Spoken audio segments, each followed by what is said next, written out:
Hello বন্ধুরা, এই যে কালকে বললাম যে পরবর্তী ভিডিওতে দেখাবো। এই যে দেখো, সকাল সকাল চলে এলাম, ঢালাই করব। তবে এখনও কমপ্লিট হয়নি। মেশিনকে বলে দেওয়া হয়েছে মেশিন চলে আসবে 11টা 10টার দিকে মেশিন আসবে বলে দেওয়া হয়েছে। আর আমাদের দিকে কমপ্লিট করব, আর তার মধ্যে ঢালাইটা শুরু করে আবার কমপ্লিট করব। এই দেখো, যদি ভালো লাগে তাহলে লাইক কমেন্ট একটা শেয়ার করে দিও। আশা করি সকলেই সবাই ভালো আছো, ভালো থাকো। কাজ করলে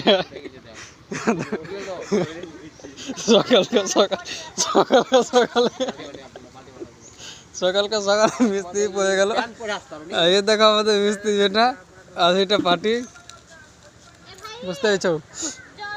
হ্যাঁ ঠিক আছে, আশা করি পরবর্তী ভিডিওতে সন্ধ্যাবেলায় জানিয়ে